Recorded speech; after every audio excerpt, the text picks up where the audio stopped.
Et nous commençons cette page FESPACO au Ciné Burkina. Hier à 18h, le film d'errance de la réalisatrice burkinabé Apolline Traoré a été projeté en compétition dans la catégorie long métrage. Le film relate l'histoire d'un homme durement éprouvé par la crise post-électorale en Côte d'Ivoire.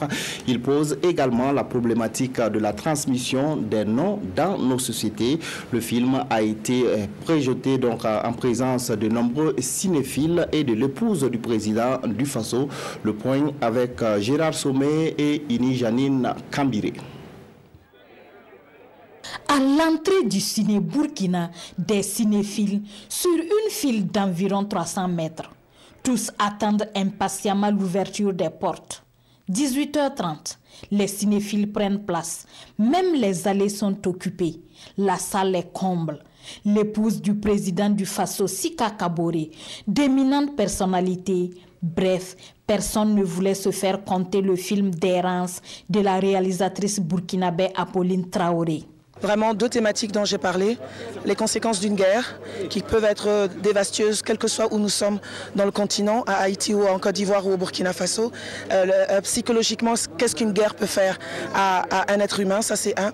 Et deuxièmement, c'est quoi la transmission du nom? Ce père veut transmettre un nom à son fils parce qu'il veut, il veut que ça continue, mais est-ce que le nom est plus important que la valeur ou l'éducation qu'il peut donner à cette fille? La scène commence à Haïti le 22 avril 1994 et s'achève en Côte d'Ivoire.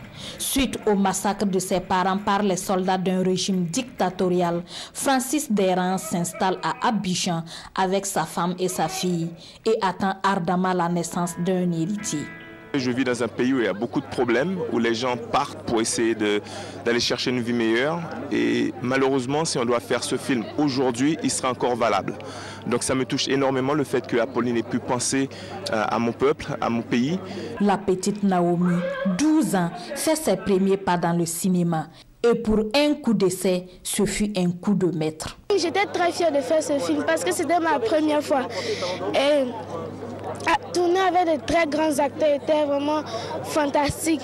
Ils m'ont soutenu, tout le monde m'a soutenu. Et déjà, son expérience inspire. Ça me rend heureux parce qu'elle a très bien joué le rôle et elle n'a pas fait de faute dedans. Et c'était génial.